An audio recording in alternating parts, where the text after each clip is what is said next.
Welcome to the home opener weekend for the 2026 Western Ultimate League. I am one of your live stream commentators, Jory Moore, and I am here with my fellow commentator. Hey everyone, this is Neha Vangenker. And we are so excited for you to join us with the San Diego Super Bloom home opener against the Bay Area Falcons, an exciting rematch of last season's championship game where San Diego Super Bloom were finally able to take home the trophy as champions of the 2025 season. Neha, what can we expect in this rematch, do you think? I think that we're going to see a very exciting game today. San Diego is coming back with some personnel changes from last year, but Falcons having quite a lot of new players and some very major pickups this year from the likes of Don Colton, Alex Barnett coming from North Carolina, and some of their other strong players still returning as well.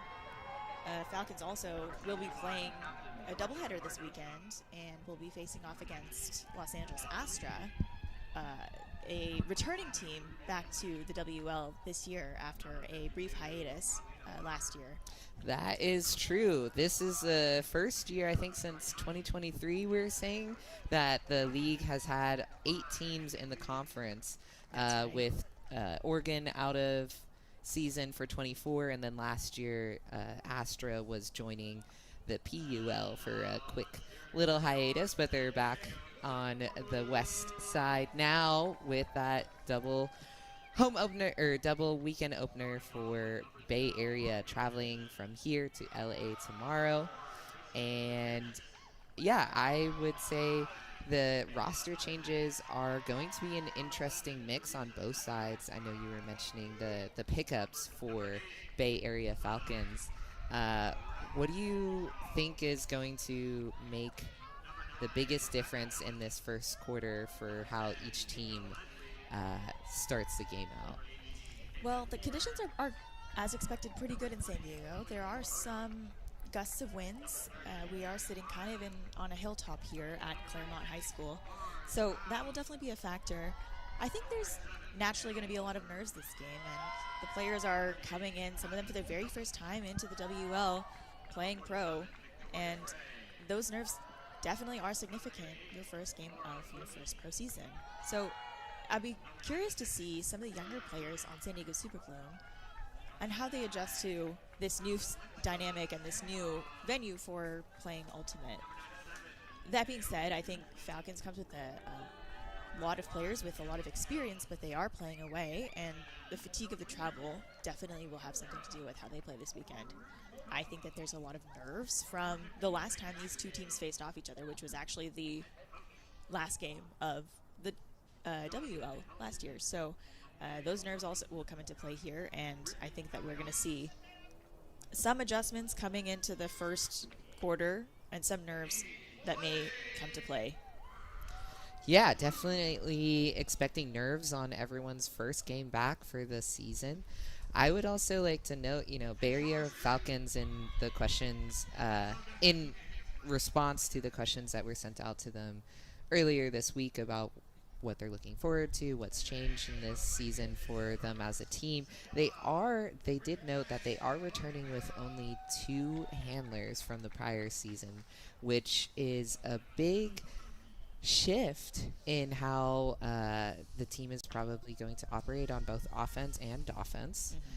In the flow between the handlers, as you know, handlers are often able to dictate the pacing of offense on both D and O-line points. So it'll be interesting to see how the influx of new handlers such as Alex Barnett, are going to come into play with the mix of the returners and rookies on the Bay Area Falcons side. And on the Super Bloom side, we do see a couple notable absences from last season, the first being not in the handler space necessarily, but more of a hybrid player, more of a cutter, and definitely counted on in the sky in the end zone. Dina Elimelech is now on. It actually switched over to the Premier Ultimate League. That's right. As she's moved over there. And then we also are missing one of her college teammates, one of the speedy little handlers that often drives Super Bloom out of, coffin corners, tight spaces. Avery Jones is out on injury reserve this season as well. So it'll be interesting to see how both of these teams adjust with the chemistry in their handlers changing. Yeah, that's a great point. I think the dynamics of both of these teams' backfields are definitely going to be quite different than what we've seen in prior seasons. And the nice thing is that a lot of the coaching personnel has stayed the same for San Diego Super Bloom, but there have been some changes for the Falcons, and I think that there's some good energy that could be brought from some new coaching to really see how these new set of players can build a strong chemistry and, really dictate the flow of the offense and offense. Definitely. And just an update for folks, given that there are 8 teams back in the conference, the format for this season is that there will be 2 conferences, so a North Conference and a South Conference split geographically. So each conference is going to have 4 teams, and each team will play 8 regular season games, 6 of those being within conference and 2 of those cross-conference.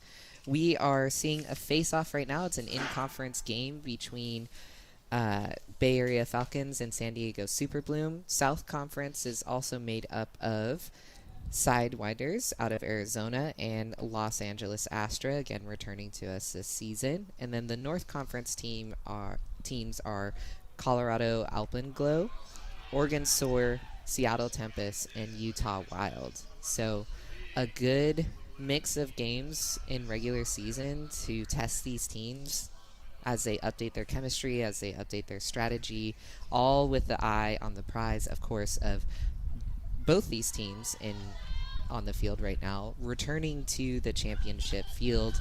I know that the Bay Area Falcons definitely noted that they want to be back in that final game during championship weekend, and they want to take home that trophy. Yeah. I mean, they must be really chomping at the bit for that because they have come so close so many times, and I think that this could be their year where they finally punch it in. I think San Diego had that last year as a big hoorah, as they were so close so many times as well, but I'm really excited to see the progression of Falcons season this year.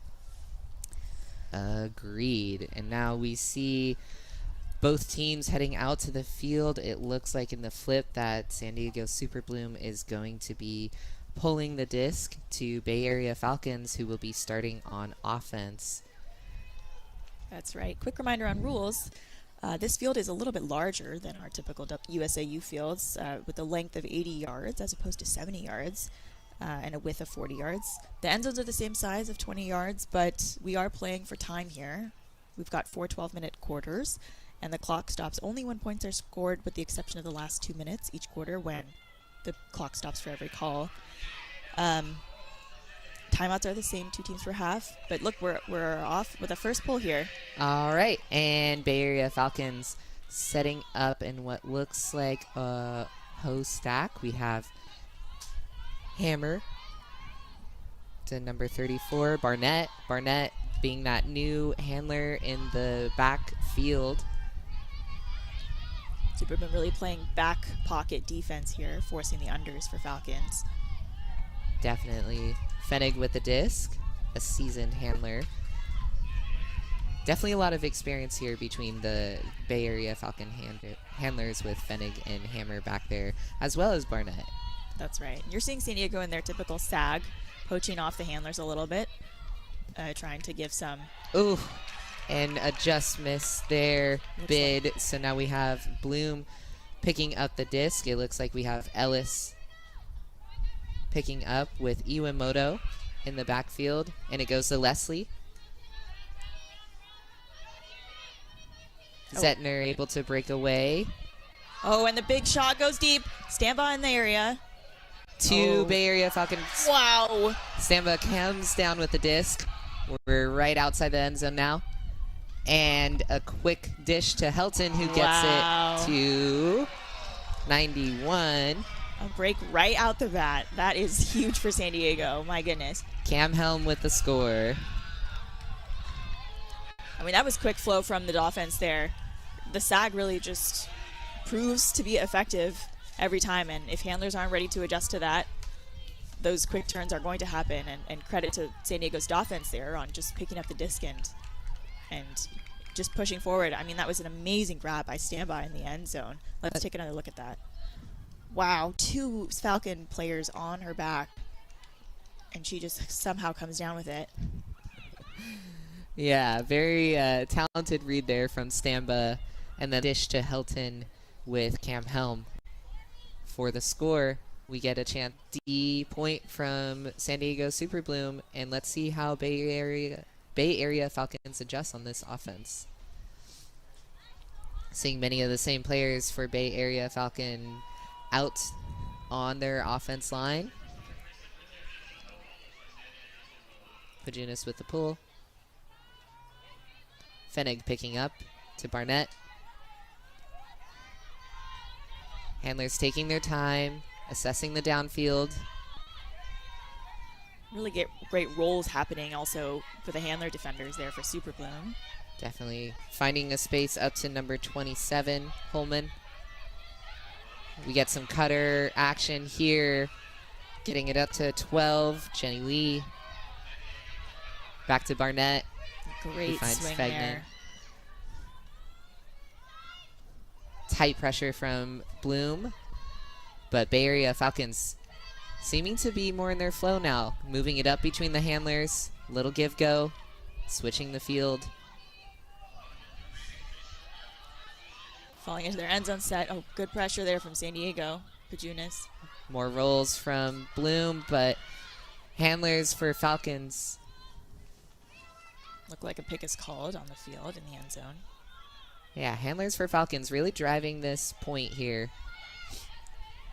Cutters giving great options in the end zone. Patience. Fennig looking. Passing back to Barnett. Another call. Another pick. Falcons really doing a good job of just playing through their handlers. I think that's a tactic they've used in the past, and especially in end zone, it's really important to just go for as many throws as it takes, find the open player, and make sure that they're making completions in the end zones. And that was a completion in the end zone, but there was a pick called on that player. So disc has gone back to Fennig, who gets it to Barnett. Just a little game of catch between these handlers, step by step, getting closer to that score. We see it go up, and that is a score for Bay Area Falcons. Great work. I gotta say the patience that I was seeing in that last point was not really what I expected for the first game. I was expecting a little more nerves, a few more drops, things like that, but those handlers really pushed through and had a very clean end zone play there. And that is number 15, Madigan, for the score. We are looking at a score of 1-1 with San Diego Super Bloom getting that first break and Falcons clinching their second offensive point. Now we get a chance to look at our Falcons and their defense, as well as the Bloom's offense. Both teams seeming to rely on their returners to drive a lot of the play, like you mentioned, going into this game. Definitely nerves on both sides, especially for those newer players. Let's see how that progresses. We have Helton picking up, centering the disc to Neeson, back to Helton. Breaking through, we have Schiltz. Ooh, floats up. We got a turn. Cardoso with a great D there. And Falcons are off. Really trying to capitalize on that. Cardoza coming under, looking for a handler to clear. We have them pushing really quick pace here from Falcons on their offense. Cardoza again. Ooh, great pressure there by Schiltz. And Bloom will have a chance again on their offense. Helton picking up right away to Schiltz. Got a lot of poaches going on in the backfield there. Cardoso is sitting back behind the play. Yeah, Falcons doing a great job of switching and containing those cutters. Pushing Bloom to throw probably more than they want to. Rushinikova on the sideline to Peden, who keeps it in.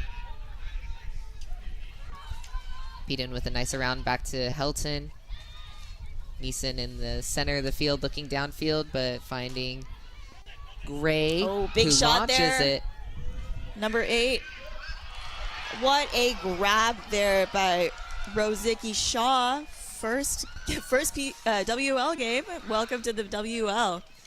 What a huge grab with double coverage there from the Falcons players. And a beautiful rip. Let's take a look at that again. Here we see it getting to Gray on that sideline. Just a great read there. Really good coverage by number 11 on the Falcons, but Rosicky Shaw just had a better read and was able to come down with it. And so it goes.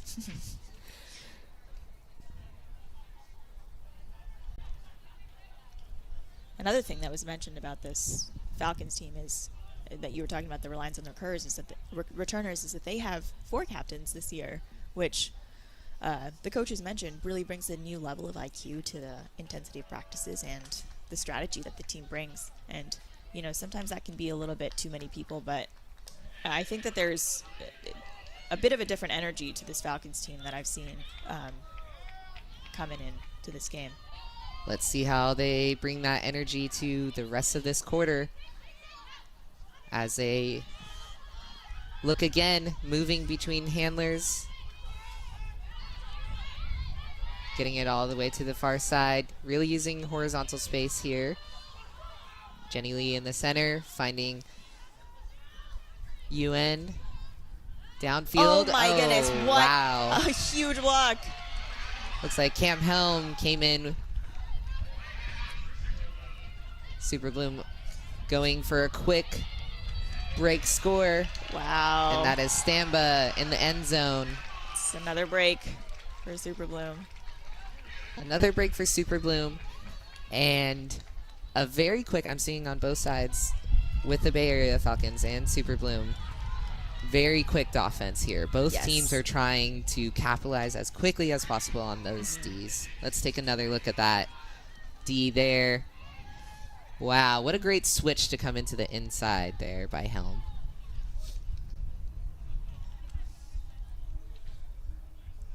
Looks like there was just a little bit of a miscommunication there in the backfield for the Falcons to pick up Lexus Stambaugh. Helton just took the opportunity and said, let's just finish this off right here. I don't think the wind is actually blowing too much right now, which probably means that those deep shots are going to be more and more viable. We've seen quite a few of them be completed in just the first 3 games so far, so I would like to see a bit more deep looks from these teams because I think that they've been successful for sure. Yeah, definitely utilize those deep shots while you can before the wind picks up. San Diego famous for, I feel like, the wind picking up just around sunset time, right before sunset time. Right. We have Falcons here on offense again. Moving it downfield, having a little more ease moving it downfield. Still looking for those handler resets. Fenig. Big shot from Fenig. Here we go. We talked about those deep looks. Just outside of the end zone to, I believe that is number 39, Whiffler. And that is a score. Hammer with the quick grab there in the end zone. What a shot from Fenig there. Yes, I mean, Robin Fenig just known for her crisp throws and high Frisbee IQ in the handler space. I mean, her deep looks are just perfect. I mean, that there was so much room also on the mark too that just allowed her to really wind up and get that power that she needed to connect with that player. There's a quick dish there just to punch it in easily. Let's see if Bay Area Falcons can ride that energy of that nice crisp score there. Very clean O point. Is that our first clean O point? No. San Diego had an earlier one, but first clean Bay Area Falcons O point. Yes, I do believe that's true. Yeah, and we are halfway through the first quarter already. With a score of Falcons 2, Pulling to Bloom 3. Nice pull setting up. Gray picking up. Immediately setting ring to Neeson, who finds Peden. Peden hugging the sideline. Oh, Good no. pressure there from Wow. Bay Area Falcons. And Falcons get their break chance. Great pressure there. Pushing Schultz to the sideline and using that sideline as kind of the 8th defender to just get the disc out of reach. Bay Area picking up on the corner. Able to center it. Oh, no. Almost able to center it. Now, Super Bloom picking up just outside of their end zone. Hoping to keep this as an 0 point. Oh, Disc goes up. Oh, my goodness. And that is a grab overhead in the end zone from number 8, Rauziki Shaw. Second point of the first time that she's ever played in the WL. That's a great showing so far in the just in the first quarter. Let's take another look at that. Oh man, that sort of the coffin corner there of the field, and Falcons just not able to reel that one in. And good focus here because there was quite a lot of pressure. And that looks like that assist was there from Caitlin Weaver, who was able to join Super Bloom last season. Yes. And has made a significant impact in a decisive role on both offense and defense. Yes, I mean, she is just a very esteemed player and brings so much intensity to any line she's on. Can definitely see that here. And here we go, disc sailing for a Bay Area 0 point. Fenig, quick pick up to Barnett. Finding number 42, UN on the sideline, back to Barnett. Again, working through handlers primarily as there are switches downfield on the defense. Patience is the name of the game here for Falcons. Crisp throws from all these handlers. Yeah. Just really using the width of the field. finding number 7, Miller. Getting pushed back a little here. Back to Barnett. We have some cutters coming back to fill that handler space as the handlers try to shift. Oh, a shot from Fenig to Barnett. Handlers for handlers for Falcons really moving, breaking up the space to break up the defense. Yep. And we have a shot from UN here. Oof. Interrupted by Kayla Helton. Difficult when you have someone of the likes of Helton in the end zone defending your throws. But I will say I did like that last bit of that movement from the Falcons, because I think when you have a SAG defense playing against you, the best way to do it is to crash through it. And I think they were sort of picking up on that at the beginning, but really started to see some of that push forward in the offense. Definitely. We have Bloom picking up for a break chance. Super Bloom 4 to Falcons 2. Big shot there from Helton. I don't know, looks like Madigan able to get a better read on it, and Falcons are back at it. Lee on the sideline, finding Zalk. Cutters in the handler space, helping out, again, to break up that defensive look from Bloom. Oh, just over the hands of Iwamoto, and Falcons finding the end zone. A big shot to Barnett. Nice. Able to reel it in. And that is a handler scoring. That was like a deep shot to the handler. That is a deep shot to the handler. You don't see that too often, but the Falcons really flipped their players a little bit there. I mean, that's kind of interesting because you're not typically seeing cutters in the backfield sit like that and having the handlers push forward so deep. Yeah, we see it get to Kendra Miller, who spots Barnett streaking deep in the end zone. A great decision there to hit the deepest player in the end zone there with low coverage. Yeah, I mean, to me that indicates really the strength of this roster is the coaches are trusting in all of their players to make deep shots, make deep runs, and also play positions that they typically don't in a sort of a hybrid role, which really makes all the players more effective.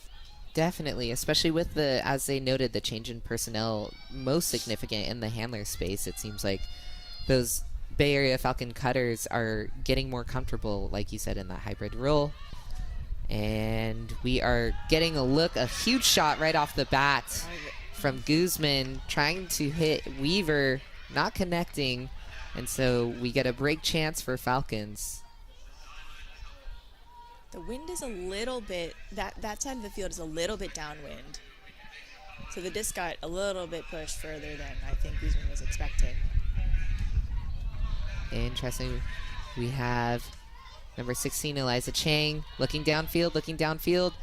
Probably feeling the pressure of that high stall. And yes, we do see a stall count. But play should stop. There we go. We have players signaling violation on the field because there was a stall called by Guzman on the mark on Chang.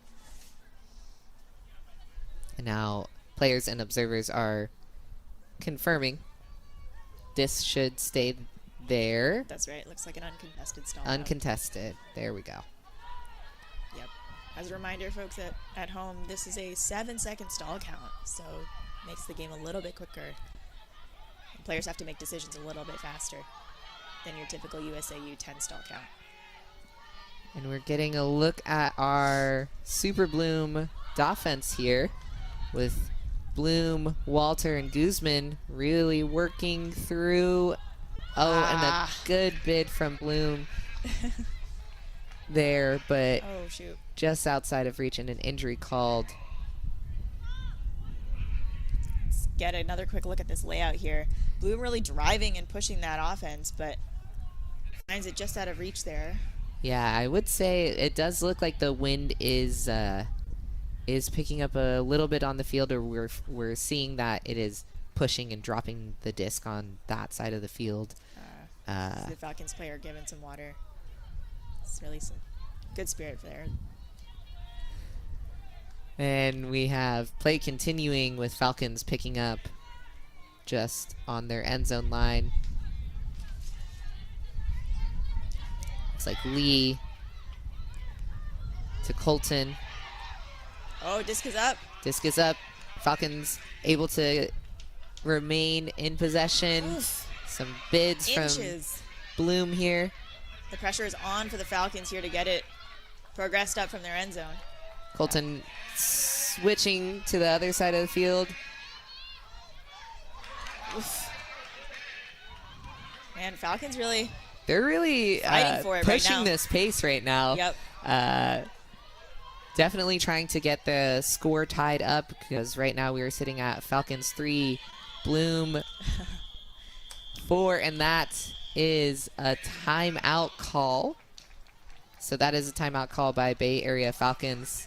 I think probably the coaches were feeling the heightened sense of pressure there on the field, and so this is a good way to break up that pressure for the players. Just a reminder for timeout, what are both teams allowed to do here? Well, these timeouts in the WL are way more special than any type of USAU timeout, if you ask me. Number one, stall count resets at 0. Ooh, that's nice. I mean, what a luxury. Secondly, coaches can make any personnel changes on their lines. That means that the 7 players on can be completely different than the 7 players that come in off the timeout. So what we're looking at here now on our screens is the 7 players for Falcons who were able to get it, up halfway the field.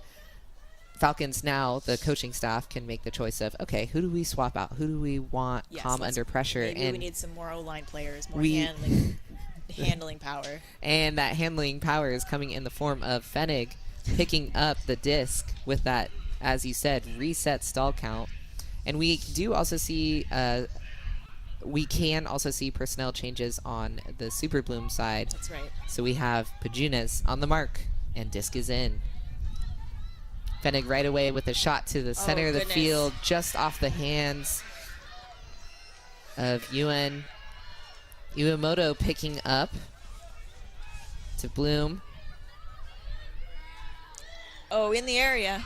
Zalk with a good huge heads-up block. D. Fenig picking up. We see Fenig and Barnett as some of the personnel changes during that timeout. Good to see Bloom back on the field. We have a pick on the field, which is a stoppage of play. It looks like we have Zalk on the far side with the disc right now. Clock is at 0, so that means this is the last possession of this quarter. So either Falcons score or it ends with the turnover. And look at that. It is a Falcons score to close out this quarter at a tie. That was a 4-4. That was, big point. Yeah, that was a big break there for the Falcons. They were down 2 breaks and they made it back, so they're in a really good position now for this next quarter. Yeah, great coaching decision there to do to call a timeout with so little time left on the clock. You want to make sure, if we're going to score this point to tie out the quarter, we want to make sure we have the patience and experience needed to lock in that point. Mm-hmm. And here we see that big D by Zalk, and then the Falcons calm, cool, collected to tie, bidding Super Bloom player there. The pressure is there on both sides of the field. On defense, we see big plays across the board from players. What do you think we're going to see in quarter 2 now that we're at a tie? Well, I think that I would like to see a little bit more pressure from the offense on the Falcons side to really try and use their legs and the speed of their players to push the disc forward more quickly. I think that there is an advantage of swinging the disc, but also pushing the pace when necessary. And I think Super Bloom has kind of settled into this defense where they're playing their sag, they're playing back pocket, and they're able to really just dictate the pace of the game. But I think if the Falcons pick it up into gear, Super Bloom could be caught on their heels, and I think Falcons can make up a good amount of time. Because the other thing is, we are looking at a game that is very strictly under clock management. We're not playing to a certain number of points. So the more points you can score and the larger breakaway you can get allows you to fight against the clock, because that's really what you're looking for. You're not looking for, you're not looking for a certain number of points. Yeah, that is an excellent point. Is within the Western Ultimate League, of course, these quarters are timed. As we saw, it is at the end, it is last possession when time runs out. So clock management is a huge part of the strategy for these coaches, for these players. And that is what we saw in this last point with Falcons. The time management coaches calling a timeout, knowing that the likelihood of time running out, and also slowing down after that timeout, having handlers who are comfortable passing back and forth to each other to allow the clock to run out. So even if they don't end up scoring that last point, there's no opportunity for Super Bloom to respond and get an even further lead. I do agree, yeah, the pacing for the offensive Bay Area Falcons, I think, started out a little slow. They were testing out the sag defense that they were seeing from Super Bloom. I think we saw in those last few points them starting to break away and cycle those handlers out of that space to draw the defenders out, break up the sag, and really rely on their cutters to fill in those roles as needed. And we are starting off the second quarter with Super Bloom offense. Oh, and a very close pressure there from Bay Area Falcons defense, but Bloom holds on to it. Schultz looking for a centering pass here.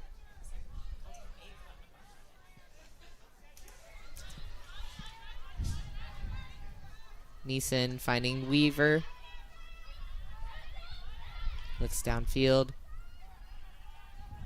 This is that pace I was talking about that I want to see from the Falcons. Super Bloom is just driving it up the field, not wasting any time, just moving the disc quickly. And I think that kind of frustrates the defense and makes it harder for them to get these blocks.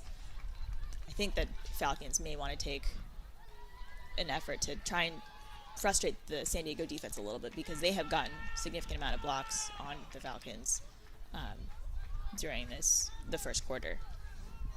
Definitely. And we see that score there again from Neeson to Harushnikova, who is one of the new additions, new pickups to Super Bloom's roster. That's right. Formerly playing for Utah Wild, I believe is travel playing this season for Super Bloom. A dynamic player who we will see hopefully more impactful additions like that to the game. Scores, able to read the defense well and capitalize. That's right, yeah. I mean, San Diego coming with a couple of travel players this year. Really, probably a testament to the coaching staff trying to find the right personnel to make this team maybe a second-time championship team. That is true. They are the defending champs. On defense now against Falcons. Strong pull from Bloom, putting Falcons on their own end zone line, but these handlers are confident, comfortable, trying to work through the sag. We have a call on field by Fenig. Getting Ellis on Super Bloom to back up. Looks, yeah.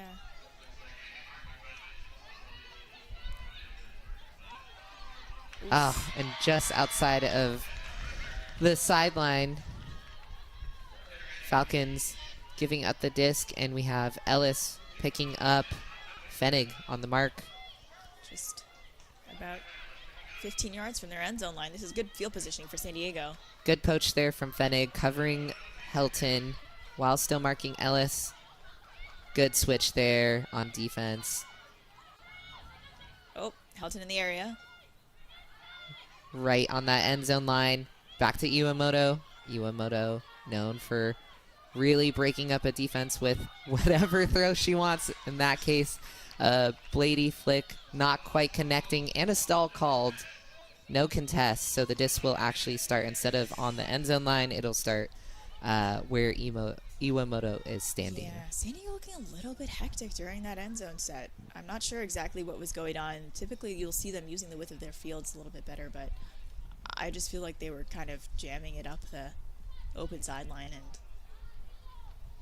all right, so we have stall, no contest. Fenig picking up and players downfield getting into position as these handlers, again, facing the Super Bloom sag. oh, and Iwamoto does what she does. What a magnificent poach block that was. Oof. Yeah, Iwamoto able to see the plays that handlers want, probably from the years of handling herself, and get that poach block. She said, that was my bad. I'm going to make up for it right here. Stambo with the disc, finding Cam Helm to Ellis for the score. And in that end zone set, we do see the cycling of Cutter's handlers, just Super Bloom really sticking to their set, making sure everyone is following the movement, which is what was missing in the last little end zone showdown. Yep. That's a nice break from San Diego right there. Bay Area Falcons trying to keep the energy up on the field. Yeah, this is not a huge... What a block. My gosh, she went full vertical on that one. She went full horizontally on that one and just knocked it straight out of the air. Just good vision from Cam Helm also, breaking the mark there and taking advantage of a looser mark from Falcons. Definitely. This is not a huge lead here in the second quarter. Still a lot of time to make this up as Super Bloom holds 6 to Bay Area Falcons 4. Definitely want to see that dynamic energy from Falcons stay up as they figure out this chemistry with their returners and their rookies and their new handlers on the field as well. That Super Bloom sag does seem to be slowing them down a lot on offense, so let's see how they respond to that on this offense point. We have Fenig catching the pull to Barnett. Looking downfield. Looks like we only have 2 handlers back on this pull play. Getting it upfield to number 9, Chen. Back to Barnett. Finding Fenig, who shoots. Looking for Chen downfield, but the disc just sailing out of bounds there. That looked good from my angle. I thought that was going to stay in, but I could see Chen slowing down and realize that. Yeah, we're definitely seeing the wind pushing those discs out Yep. of bounds on that side. Yep, you can see where the disc is at the 45-yard line. Bajunas with a big layout to maintain possession. Back to Guzman. Finding Weaver. He's looking downfield. Resets back to handler space. Bloom pushing up to Bajunas. No cuts downfield viable, so back to Bloom. Some sagging here from the Bay Area Falcons as well, trying to slow down that Super Bloom offense. And it working. They are having to really think through their decisions. And just off the hands of number 15, Megan Maxfield, another new addition to this season for Super Bloom. Fennig picking up for Bay Area. Immediate. Gonna try it again. Huck downfield. Oh my gosh. A great bid there from the cutter from number 23, Donahue. This must be That's the a captain. tough turf field because Yeah. these bids are not sitting well for folks. Yeah, I mean, playing on grass has its disadvantages, but the one thing that turf fields are known for is just the impact, the paint on impact here. Looks like a timeout was called, though, by Super Bloom, I believe. Yes, it should be Yes. timeout by Super Bloom since Yes, they have would possession now. possession. Just a reminder for our folks back home that timeouts can only be called by the team that has offensive possession. Thank you for that reminder to me as well. No worries. It is different than playing, during normal college or club USAU run season, and that's what most of these players do come from college and club scene. Yes. Likely, playing club with each other, playing college with each other. We know that's true for a lot of these players on both teams. And the biggest adjustment that we've heard in terms of feedback of the different format between playing in this league in semi-pro and playing, with a USAU sanctioned kind of tournament is the time. Yes. Not only the timing of the quarters, the time of the stall, the timeouts. Time is the name of the game for these semi-pro games. Absolutely. Yes, I think that really does make this format much more exciting because there is that added pressure. I mean, I think we're used to in the club format just kind of playing until you hit 13 or you hit 15, but this really forces players to test their IQ and see under pressure how can they make the right decisions. And it also makes defense more interesting because there's a little bit more of a chance for them to have a turn. And let's see how the Bay Area Falcons defense faces up against Super Bloom on this break chance. Uemoto finding Weaver downfield. We see a streaking this is going to be good. Super Bloom player. Low coverage, but Don Colton in the area. Oh, a great defensive catch-up and play there by Colton. Not quite a score yet. Another jump by Colton, but Kayla Helton, the veteran shimmy player. Double grab. Wow, that was stressful. Great focus there from Super Bloom. And two great defensive plays there by Colton, who was alone in that area, Man. able to catch up on that first one, and then we see the second one here. Yeah, man, that's just got to suck for the defense there. That was pretty much all you could do to prevent that from happening. And sometimes the wind is on your side, and sometimes it's not on your side. And Helton focused in and was able to pick that one up. Credit to her.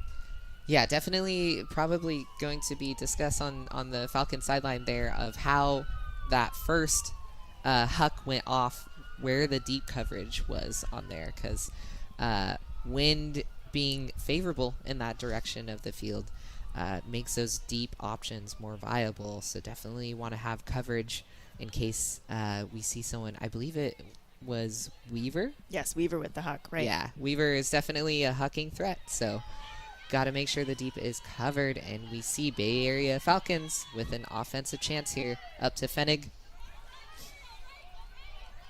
To Hammer. Back to Fennig. Finding Barnett, the new addition to the handler space here. looking very comfortable on the field with Fennig and Hammer and the rest of the Falcons. Nice yardage gain there. We're seeing that kind of junky look from Bloom. And Falcons playing patiently through it, using their handlers, using the width of the field. Miller, almost pseudo fourth handler here, getting it out of the junk look. And there we have the score by Barnett. Nice work. With an assist from Madigan. Great adjustment for the Falcons for working through this zone from San Diego. I think it's something a little bit different than we had seen earlier with kind of a more typical, 3-2-2 with one deep in the back. But Falcons made a good adjustment, pulling another handler back to allow those crashes to work through that cup and get them the yardage that they needed. So I think that that's the pace that Falcons need to work with. That was a really great, maybe 25 20-second clean O point. Yeah, from clean Falcons O point from Falcons, which is great to see. Love to see it. That is, I completely agree. That is the kind of energy. I feel like we're seeing the chemistry building between these players on the field as we're getting some of those quick, clean O points. They were able to, it looked like, pull back one of the cutters to open up the handler space against that junk look from Bloom. And it worked in their favor, and they were able to get it punched in on a much faster pace. So now, time for defense to do their job and give Falcons a We know great what you're chance. hoping for. I'm hoping for an exciting game, as always. Yes. And Helton looking downfield. We see Stamba. What a perfect put streaking and a deep. perfect run there from Helton and Stamba. I feel like they have had some really good connections this game. Yeah, I would agree on that. Another situation where it does feel, let's take another look at that. So we see disc in the backfield, Iwamoto getting it to Zettner, who gets it to Helton.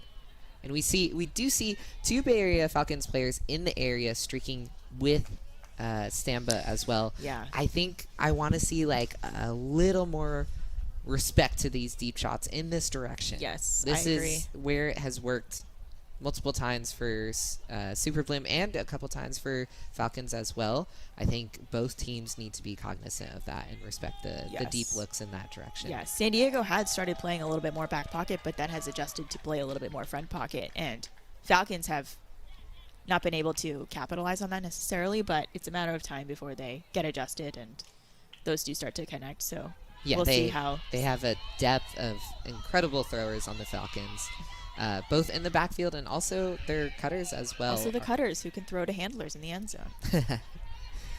And we see Barnett and Fennig in the backfield, joining them on the far side. Making their way up, a fast pace. Disc goes up, it's a classic floaty. hospital huck. Lots of players in the area. Disc dropping at the last second. No Falcons players able to get a hand on it, so break chance for Super Bloom. Oh my goodness. And that was a miscommunication there, capitalized by the Falcons, and they are back on their offensive look. Pick called. Disc going back to number 12, Jenny Lee.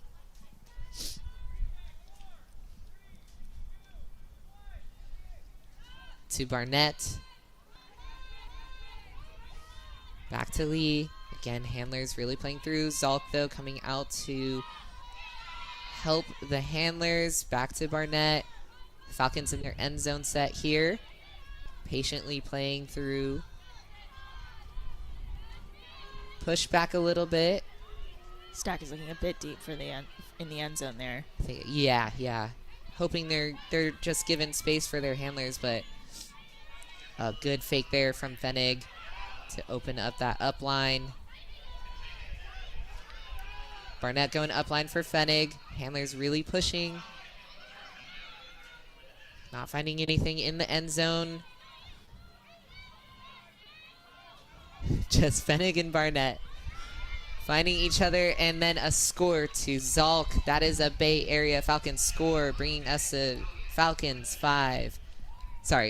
6, Super Bloom 8. That's right. We have a little under 4 minutes left in this second quarter. Yeah, I think I would like to see a little bit more of the end zone cuts being completed.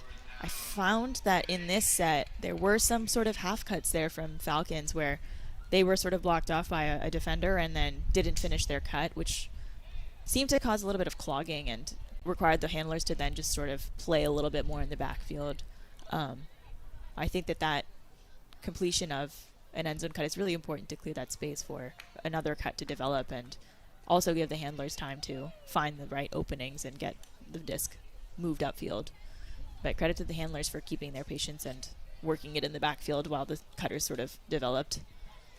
Yeah, definitely. Even with the change in personnel being the biggest in handler space for the Falcons, they are relying a lot on their handlers for a lot of their propulsion through this game. And we do have Bloom on offense here, playing in their backfield as well right now. Neeson in the middle looking for an undercut from Rushnikova. Finding Schiltz. Back to Neeson. Falcons doing a good job to respect the deeps, but giving big gainers on the unders. Yeah, maybe a little bit of an overcorrection here as Super Bloom is just outside their end zone. Finding open hands. Now in their end zone set, Gray isolated, but finding Neeson. Not quite scored yet. Back to Gray, but there is a call. Looks like a pick is called by defense there. Looks like that was Rizuki Shaw on the end zone line who threw that ball. I see. 8 and 0. Hard to see from this distance. We are staring into the sun, so it's a bit challenging to see the jerseys, but we're learning these players and all of their skills as they demonstrate them on the field for us. Call is settled here. Oh, and a little bit of a messy throw there. Two Falcons players trying to cover, but Super Bloom able to clinch that, and I believe that was another score by Rushnikova. That is, I do think that the defense here in the end zone looked very strong for the Falcons. Lots of help defense, lots of switching, and I think that that's really important. San Diego really had to clamp down on that one and be able to make that completion, but I will say that although their downfield defense was looking a little bit looser, their end zone really clamped down, and San Diego had quite a lot of throws they needed to get through to punch that one in. Definitely. We are just outside of 2 minutes left. San Diego Super Bloom 9, Falcons 6. After this, we are going into halftime. We are almost halfway through with this home opener and season opener for both of these teams. We're seeing Bay Area Falcons picking up. Barnett centering to Fenig. Looking for developments downfield, finding Hammer. Oh, the windup got me too. I was looking downfield for that throw. Instead connecting with an under, but Fenig shooting. Helm in the area, but isn't able to catch the D. Oh, Falcons capitalize on that one. What a teamwork play there from Falcons. Man. That is a rough. You know what? This end zone has been a little bit tricky for the defenders because there was that other one with Colton and Helton being able to catch that second effort, and then you kind of have another 1-for-1 here with Helm hitting that D and the Falcons player. Yeah, here we see Helm Madigan knocking it, but Madigan, yes, able to track that disc down and score for Falcons. A much-needed score as well, because now they are just within 2 points. It's just a couple of breaks. Yeah, that's a big break there for the Falcons. Just kidding. That was a no point. Yep. So exciting. It feels like a break. It did feel like a break for some reason. But now Falcons have a break opportunity here as they pull to San Diego Super Bloom. Chance to look at their offense. We have Walter centering to Guzman. Finds Pajunas. Back to Guzman. Finding Maxfield. Coming in from the cutter space. He finds Bloom.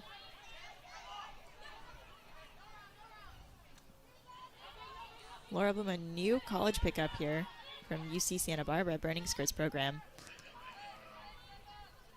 Most recent Callahan winner. I believe so. Guzman with a big layout to keep position there. Looking off Bloomy to find Weaver. Doesn't quite look like they're in their end zone set. No, they are in their end zone set now.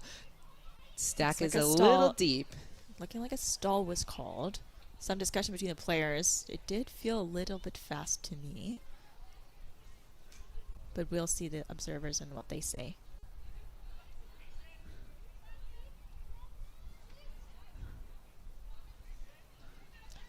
All right. Play is back. Super Bloom still in possession. Pajuna's looking, throwing back to Weaver. Weaver looking for an end zone cut that's viable and a timeout called there. Yep. That makes sense from a coaching perspective. Getting a little antsy in the end zone. This is, again, time management here. We have less than a minute on the clock. Mm-hmm. Yes. What do you think in this timeout? What do you think Super Bloom is looking to strategize for in this score? Do you think they're trying to run out the clock? Do you think they're just trying to get their clean point and then another chance to maybe have a break? Yeah, I mean, I think they're trying to, from what I could tell, why this timeout was called, it felt like there was a little bit of stunted progression, especially downfield in the end zone. The handlers were really having to do the work, kind of similar to that other Falcon point we were talking about earlier. I don't know if I would have called that timeout, but we are only 45 seconds away from the quarter, and the timeouts will reset next half. So it might be just a quick, gauge to just have the team get their nerves back and clean up their end zone set, which was looking a little bit hectic. Yeah, might as well burn it if you can. Yeah, exactly. Well, we can only speculate here in the box. We're commentators, not the coaches. Exactly. They don't pay us the big bucks for that, nor would they. No, commentating is a volunteer basis job here. And boy, do we volunteer. And we are set up now here with Ellis just outside the end zone. Bay Area Falcons looking very tight on their defense on the cutters. Good mark from Cardoso. Ooh. Oh. Schultz able to do a little left, right, left to get the score there. And yeah. Georgia Cardoso, one of the strongest defenders in the league. I want to see a little bit more from her. She was playing deep earlier when Falcons were playing in a bit of a junky zone. But Rebecca Ellis does have a very beautiful high release backhand. I mean, there's not much you can do for such accurate throws like that. Let's take another look. Yeah. I want to see that replay again. So here's actually before the timeout, Guzman laying out to keep possession there for Super Bloom. And we see the passes between, and then here is Ellis. Just a nice little backhand to Schultz there. Yeah, beautiful shape on that throw. Guzman, another great pickup for San Diego, coming from Los Angeles Astra, but having played club in San Diego on our club team, California Super Bloom. Really strong handler, and California Burrito. Really strong handler, and already showing her skills and her tenacity with that massive layout. And we have Bay Area Falcons with just under... Oh, a hand block by Kayla Helton. Ooh, just under 30 seconds left on the clock. That is what we came here to see for sure. This seems like maybe the timeout did work in Super Bloom's favor here. Oh, no. But we are back in Bay Area Falcons possession with just clock is running on the screen, but it should be stopped. There should be around like 10 to 15 seconds left for Falcons to score. And remember, at the end of the quarter, it is a possession. So if time runs out, and that is a huge hammer for Fennig. No way. Oh, what a block. Looks like a foul was called, though. Yeah, that is foul on the defensive play there from Bloom. And Lexi Zalk saying that there was interference, a contact that made it so she was not able to have a viable play on the disc if that contact wasn't there. Yeah. So that is what they are discussing right now, is whether or not that contact caused the turnover. So it's coming. It goes to the observer. Observer has ruled that it is, in fact, a foul, and the disc will stay with Zalk. Yep. A big call there for Bay Area Falcons to stay in it. Zalk now looking for a dump, finding it in Barnett. Zalk, though, still there in the backfield, helping as needed. Open for Barnett. Barnett looks for Fennig. In capable hands of Fennig. Oh, I break. Handlers doing what they're comfortable with, throwing with each other as downfield cuts are opening up the field. Here we go. We find UN downfield. Miller this is a throwing hospital one huck. up. And a hospital huck come down again by Madigan there. Madigan having some really heads up smart catches, smart scores for Falcons. Madigan's really bringing the focus this game. Bringing the focus, bringing the energy too. Yes. You can see. Let's see the celebration too after this. Yeah, you can see the energy out there. Oh my gosh, there's 3 Super Bloom players there. Oh, it's just like, yes, I got it. And that score does bring us to the end of the first half of this game. We are going into the second half with a score of San Diego Super Bloom 10, Bay Area Falcons 8. Just a 2-point difference there and a whole nother half to duke it out. Man, what are your thoughts on how this first half played out? Expected? Unexpected? I think that this sets us up for a very exciting game, because who doesn't love a little comeback story? I think Bay Area Falcons are going to come out of this half very fired up and very ready after that last point to just stick it to Super Bloom and come back with some strong breaks. I agree. Most important thing coming out of second half is energy. Yes. The energy you bring on those first few points in the third quarter feel like they really determined the momentum of the rest of the game.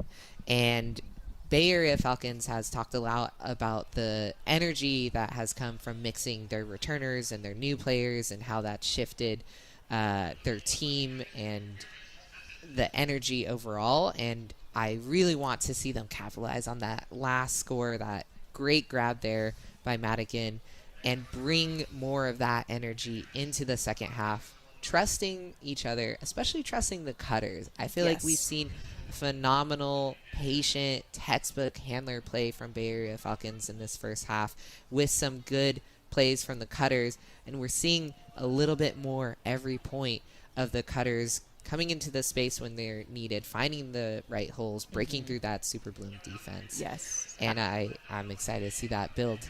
I think that we are going to see some adjustments. You can see Coach Manisha Daryani down there talking to Zalk, probably talking about some of the adjustments that the cutters can make on offense. I think that it'll be a very good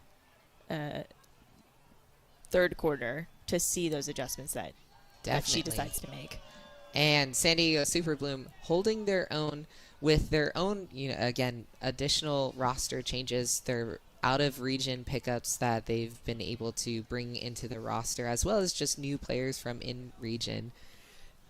And the loss of a couple of notable roster players from past seasons, such as Avery Jones in the backfield, who is out this season for injury, and again, Dina Eli-Melik, usually the one making those kinds of hospital catches or defensive plays in the Deep Space is no longer playing with San Diego Super Bloom, as she is no longer on the West Coast.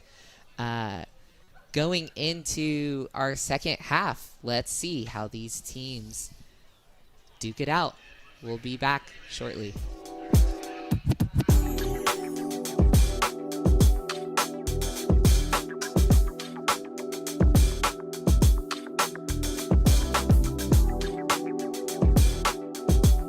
Creatine is only for extreme athletes who eat dominance. Actually, let's skip that part. Combat Candy is for everyone who trains hard and deserves better than choking down powder. 5 grams of science-backed creatine in a gummy that turns supplement routine into something to look forward to. Just because your workout is serious business doesn't mean your creatine supplement has to be. Combat Candy. Making strength frickin' delicious. Try it at combatcandies.com.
And welcome back to the San Diego Super Bloom home opener against the Bay Area Falcons, a rematch of last season's championship game right here on our screens or on the field if you are able to view in person.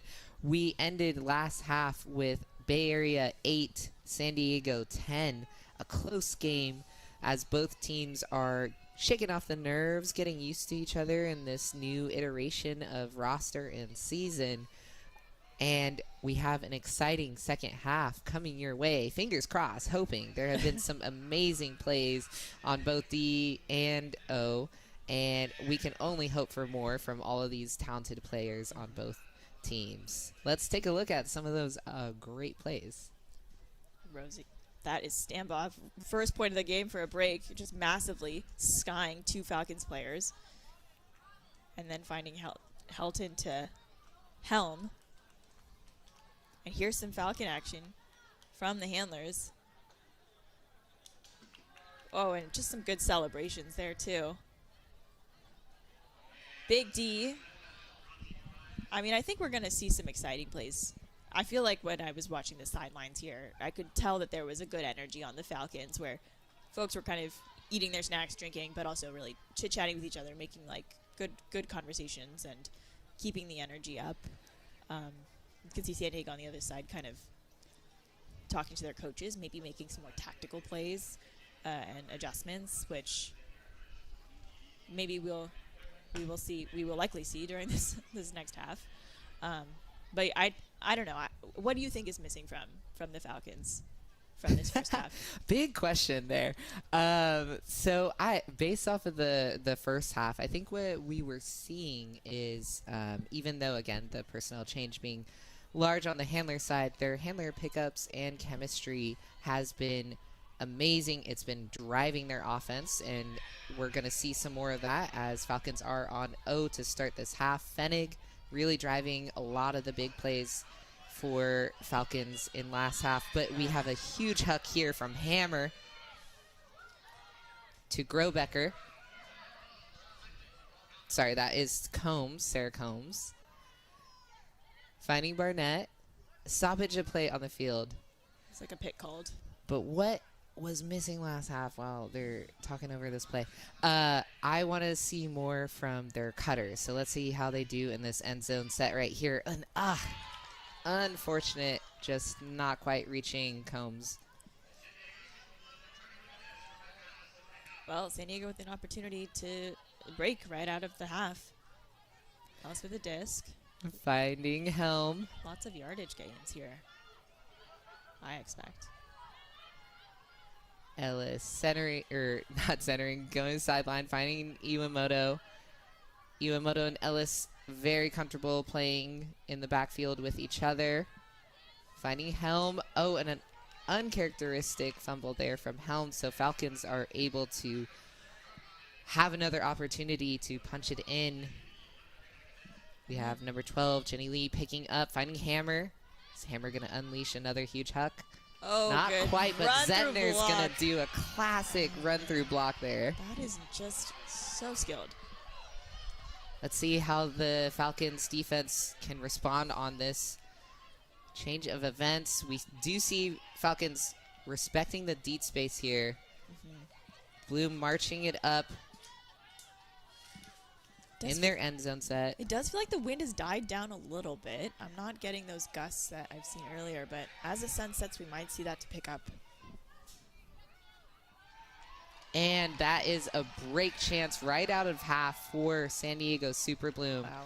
Couple of opportunities there for Falcons to punch in that offensive point that would have carried the momentum from their big score to end last half. Let's take another look at how... Oh, this beautiful run through D. I mean, that is just poetic, really. And you have to give credit to Zentner for just busting it down to the end zone. I don't think she was the one that scored, but San Diego really formed their end zone set quickly after that run through D happened. Yeah, and Bay Area Falcons able to still put pressure on after that turnover and make sure they are they're challenging every player on Super Bloom, and Super Bloom able to just trust and find the connections and score that break chance. And now another offensive point for Bay Area Falcons. Score Bay Area 8, San Diego 11. Can the Falcons make up this deficit and change the tides? Let's find out. Fenig picking up, centering to Barnett. A little junky defensive look here from Bloom, but tightening up. We have Chen on the sideline, finding Barnett.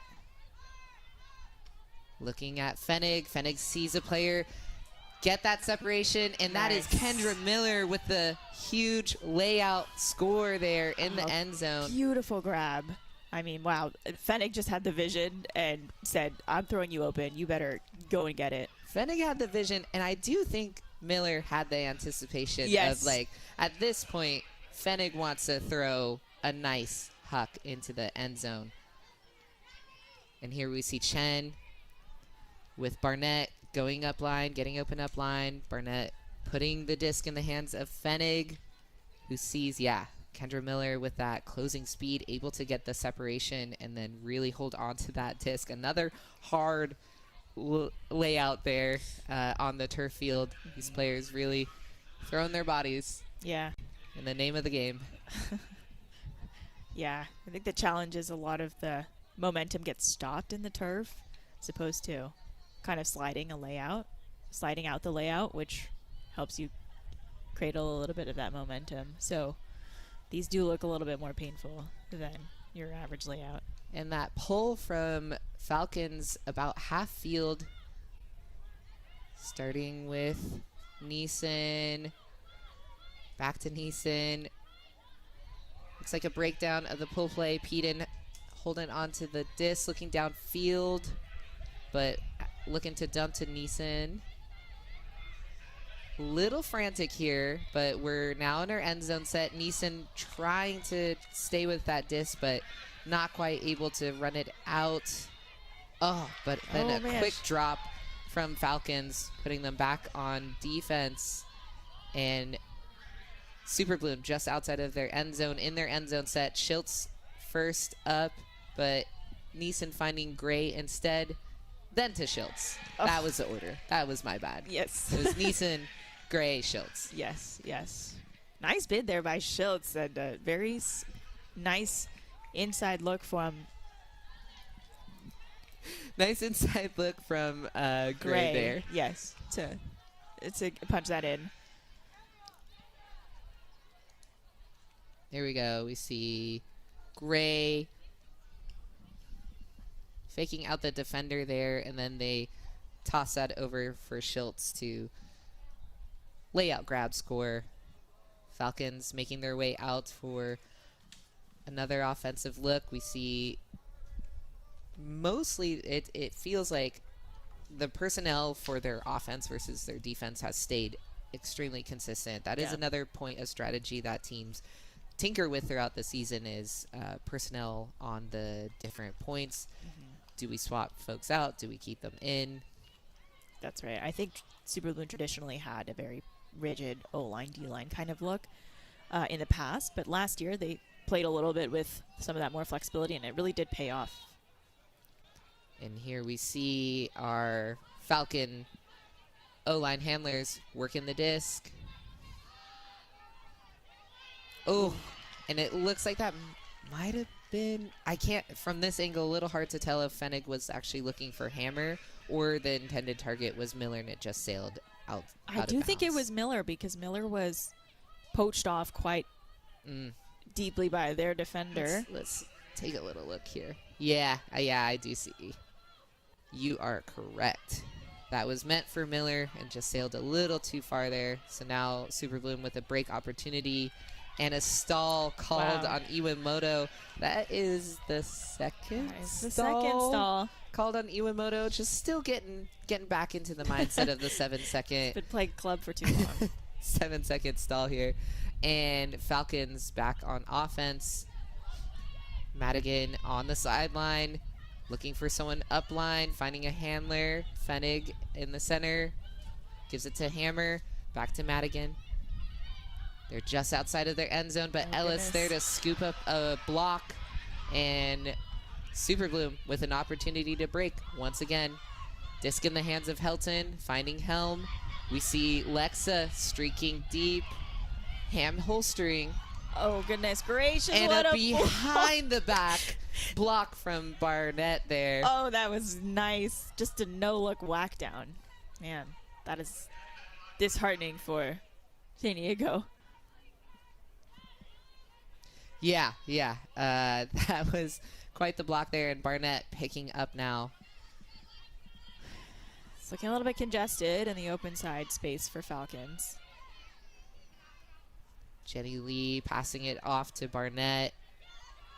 Barnett looking downfield, finding Hammer. Oh, good Big block there by Mika. Big Leslie. bid there from Mika Leslie. Another handler on Super Bloom, who's now picking up the disc. Finding Samba, some contact there from Fenig. Play going on. Ellis, cool, calm, collected, finding Zettner on the sideline, centered back to Ellis. Leslie finding Helm. Oh, there's that deep look. Deep look. We have two players in the area. Stamba casually reeling that in. Wow. For another break score for San Diego, and that brings us to 9-13. San Diego leading. That is another break. That sideline has been giving these teams a lot of trouble. I think that there's a little bit of a crosswind as well as a upwind, downwind. Disc's just sailing a little bit too far on this near sideline to our camera, causing a lot of missteps from the teams, and really nice work by Leslie to lay out and make sure that didn't find the hands of the Falcons player. Yeah, it circles back to what we were talking about, where with the clock management, the time management, every sort of aspect of the format difference in semi-pro, really just giving an opportunity to showcase these players and allow them to make these big plays on defense, on offense, and give a show for all the fans in the stands as well as those watching at home. These athletes are working hard for us, folks. Absolutely. And Bay Area Falcons on offense with a little bit of a change up here in personnel, as we see Don Colton, one of the pickups from North Carolina, in the backspace. It looks like we've put out our D-line to give a rest for the O-line. Let's see how they do against the... Great throw there. Yeah, that was a great inside. Oh, and the disc just sails over the intended receiver. And now, Bay Area has their D-line out to play defense. Well, I have to say I really like the pace of that, and I think that we were talking about this a little bit earlier, is that Falcons need to pick up the pace to catch Super Bloom's defense on their heels a little bit more. Leave it to the D-line to make rash decisions, but I do think that was a really strategic decision by the coaches of the Falcons to throw their D-line out and give that O-line a little bit of a rest and a reset. Super Bloom with a big shot there from Walter. Wow. Intended for Bile, but a great D play there from Vicky Chen. Great D play from Bay Area Falcons D-line. I'm having a great time seeing Falcons D-line out here. Yeah, that was a massive block by Chen. I do think that Bile had a little bit of height there, but on Chen, but just the tenacity of that D was really good to see. Oh, and the windup. Colton with a big shot there. And it looks like the intended receiver had hands on it. It looked like that was Donahue in the right area. Not able to hang on to it. So Super Bloom looking for another break chance. Pajunas putting it up, but Donahue in the area, able to block and give Falcons another opportunity. We have just over 4 minutes left in this quarter, our third quarter, as we are watching this exciting point between Bay Area Falcons and San Diego Super Bloom. Falcons patient now, working their way up. Stepanitis on the sideline, looking for a reset, finding an upline in Wataoka. Nice block there. Oh, but a foul called. Block there from number 30, Meredith Bile, and there is a foul called. Falcons player on the ground. Let's take a look at that. Yeah, that looked close to me. Yeah. Some incident. Is it incidental Well, contact? yeah, Is it impactful contact?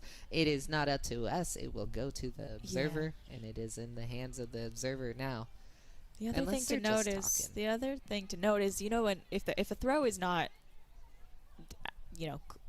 on the right trajectory to the player, oftentimes players will flail their cut, and that can cause this incidental, as you said, contact. It's hard to tell from here if that's exactly what happened because of the angle, but I did think that was a bit of a misthrow. Yeah, disc is going back, and Colton getting it off out of the center to Stepanitis, and now to Chen. Back to Colton. Oh, layout opportunity. Wow. Big layout there from, that looks like Megan Maxfield on Super Bloom. Oh, man. I mean, that's why they brought her onto this roster. She's just so fast and has such amazing closing speed on defense. And Super Bloom looking for a big shot deep to Bile to make it a quick break chance on that try. We saw a lot of back and forth in that point. Yes. I would say more back and forth than we were seeing in other points where Super Bloom would get a D and then able to punch it in. Looks like the Falcons D line was able to, push back. Showcase their skills. Yeah, showcase their skills, put on defensive pressure, and really fight for that point and make Bloom work for it. What a massive layout by Mike. Was that chest high or head high? I think it was chest high, but she's not a tall person there. Fair. So we are going to see the Falcons O-line, the regular O-line, back on the line now that they are rested to try to make up the lead that Super Bloom has. Just under 3 minutes left, 14-9, Super Bloom leading, and Falcons ready to score an offensive point. See the pull going up. Centering to Barnett.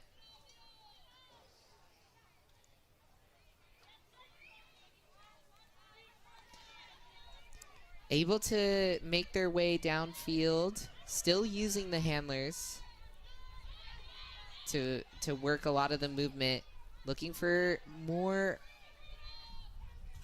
open spaces from the cutters. Fenig with a disc, directing the cutters. This is a good, clean point. Back to Fenig.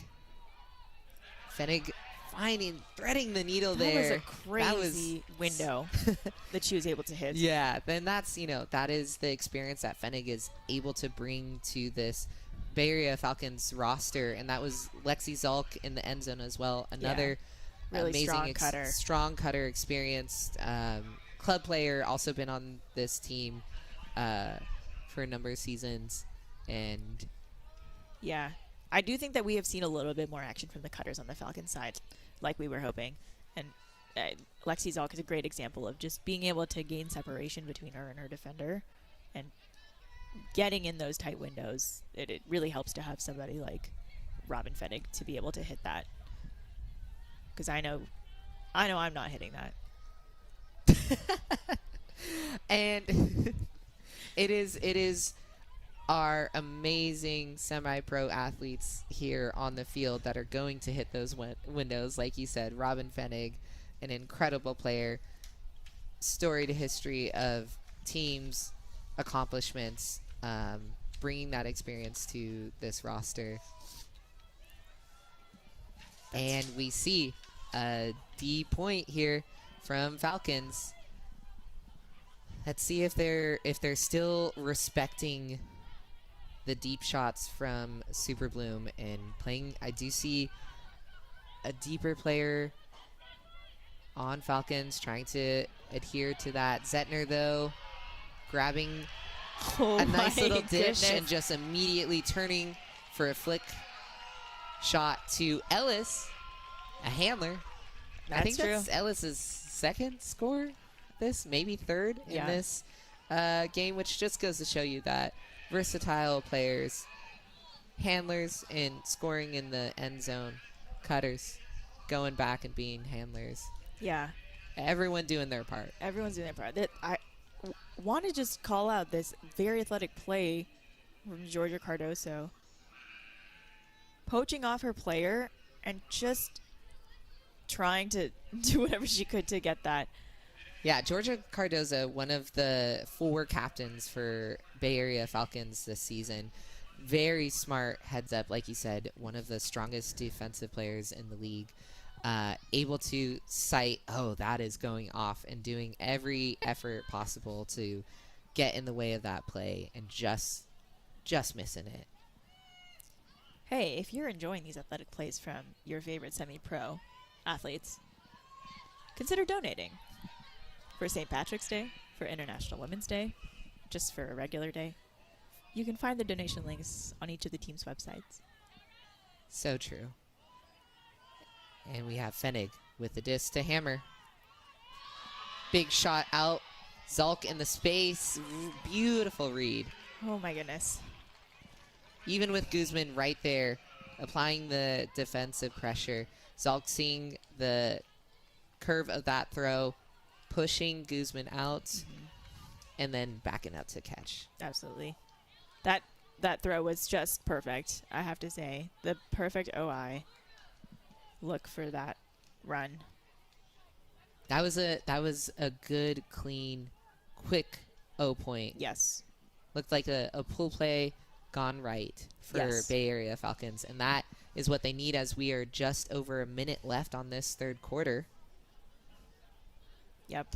Bay Area needs to come back from a deficit of 4, and like you mentioned, time management is going to be really important for this last minute and going into the fourth quarter.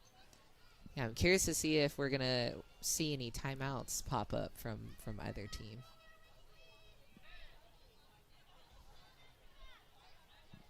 Bay Area pulling to Super Bloom after that Bay Area score. Chance for D-line to showcase their talents. Cardoza running down. Schiltz with the disc. Really tight person defense from Falcons. And under off. Peden with the disc. Sounding like we're doing a straight up force. Schiltz able to come through the middle to grab. Looking for Gray. Gray. Nice throw.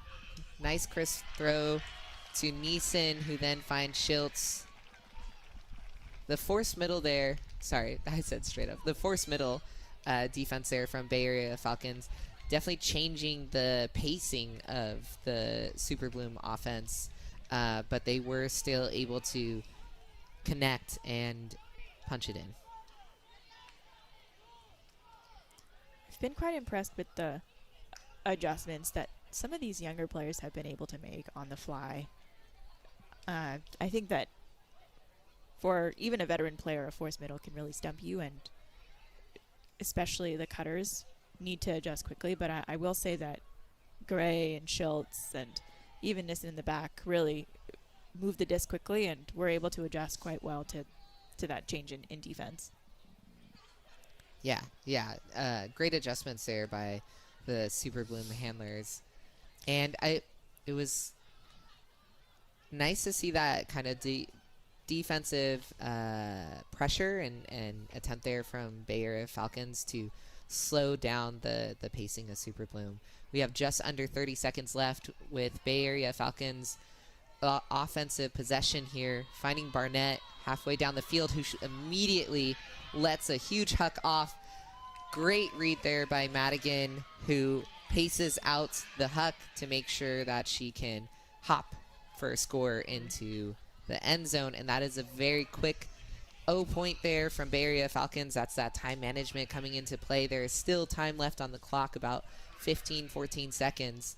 So the hope here for a break chance for Falcons to, again, climb out of that deficit. Yeah, I'm not exactly sure what Super Bloom was doing there to try and stop that pool play. I think that they should be expecting that, especially with its score right now and how much time that Falcons have left. I think they're looking to score most efficiently, and blocking those deep looks are really going to be what's important. So I would hope to see San Diego clamp down a little bit more on that to try and deter some of those pull plays from being so successful. Yeah, I would agree with that. Could be San Diego getting a little comfortable with their lead, or it could just be a miscommunication in defensively tamping down on that kind of pull play. Well, time will tell. We're hoping for a good game, so maybe San Diego can get a little more comfortable and we could get this a little closer. We're hoping for overtime, double overtime. Yeah. The most exciting. And time is about to expire. Super Bloom with possession. Oh, a good poach read there from Colton, but not quite able to close. And Bile with the grab there to score. No, not a score. Out of bounds. Called out by observers.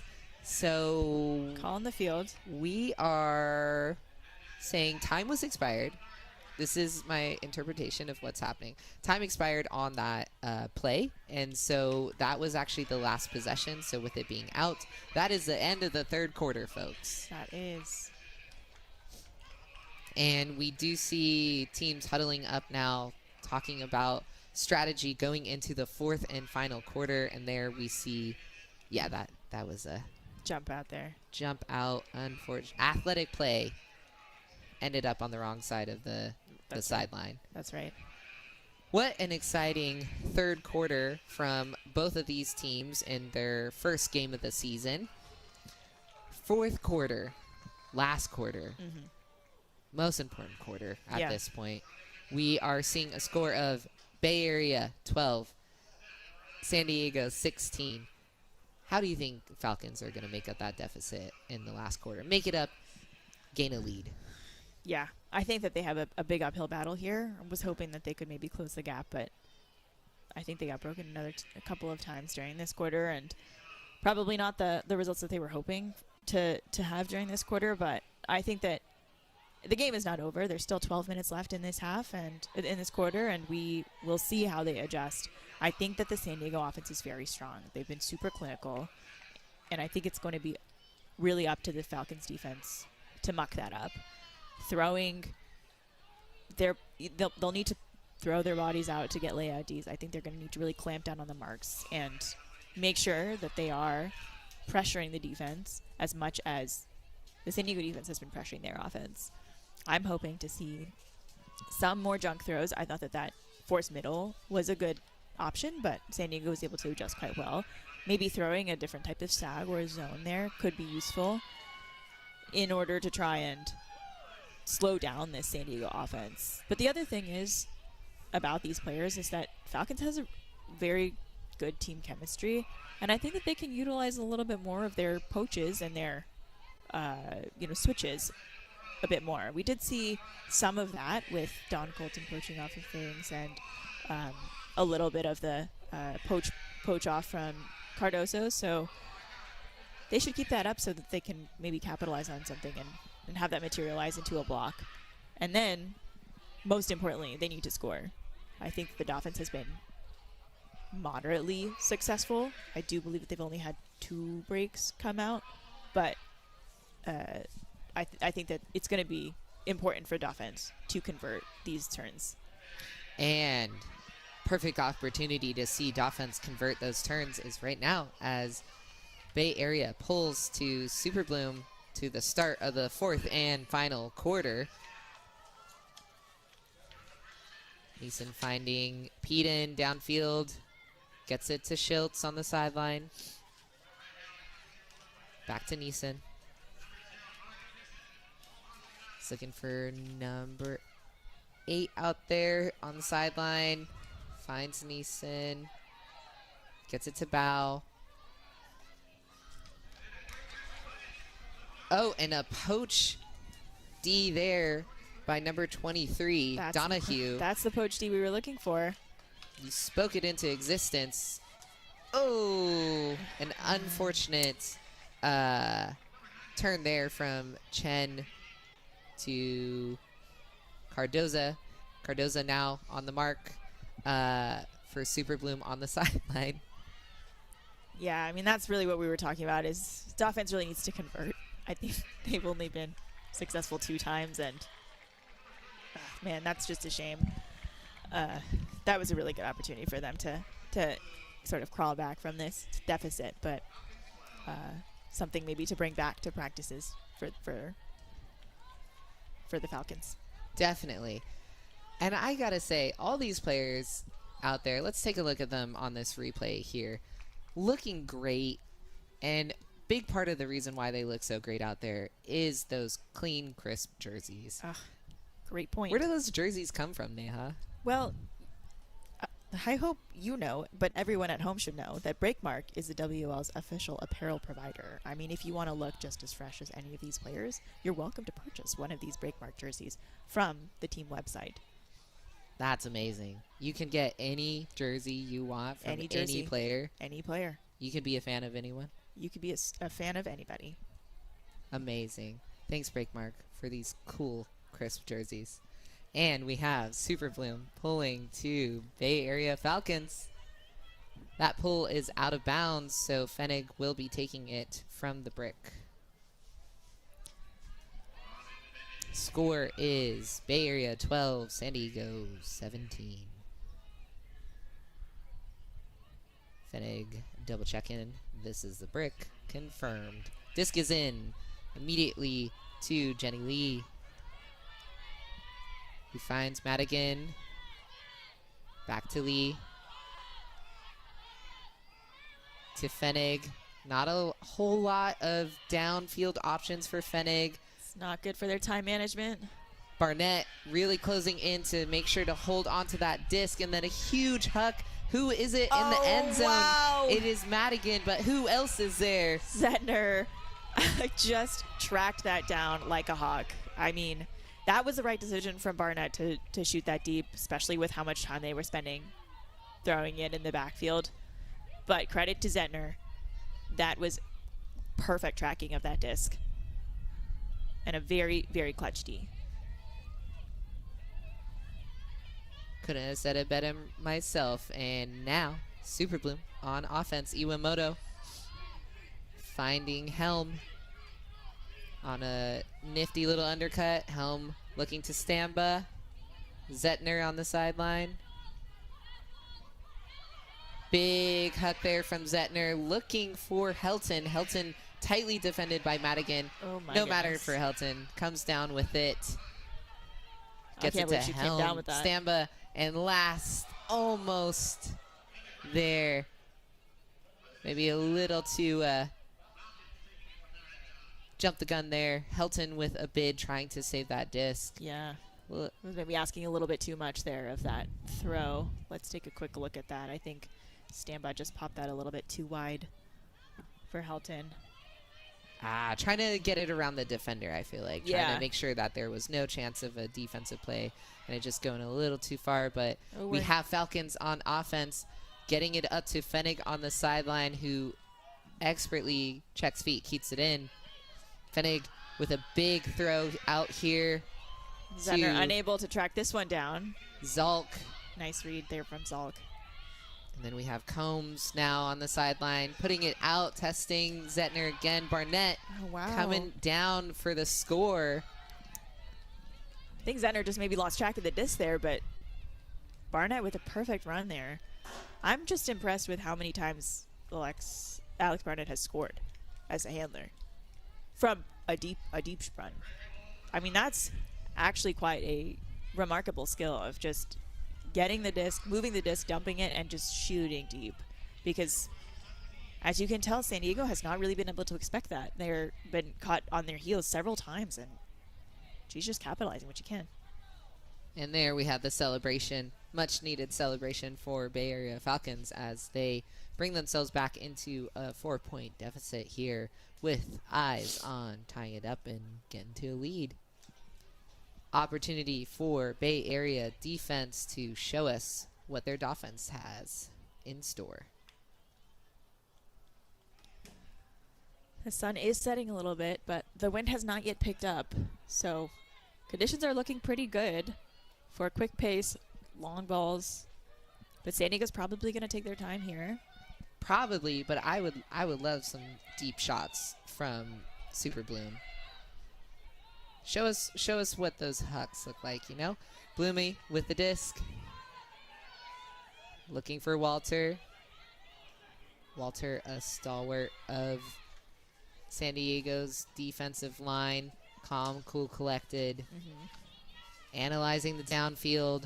What does she see? She finds Guzman. Good tight coverage here from Falcons. Making sure that Bloom has to throw as many as possible.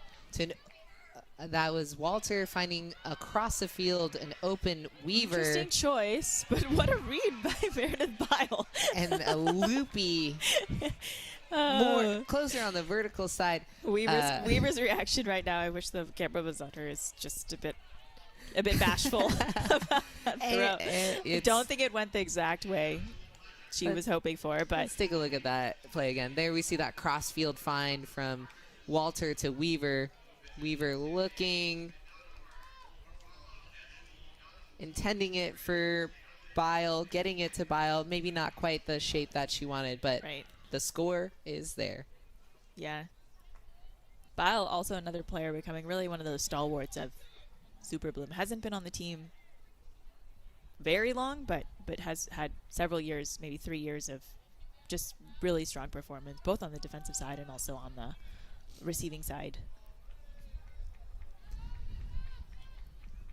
That is true. And now we have Bay Area receiving, Super Bloom pulling, Kayla Helton on the pull.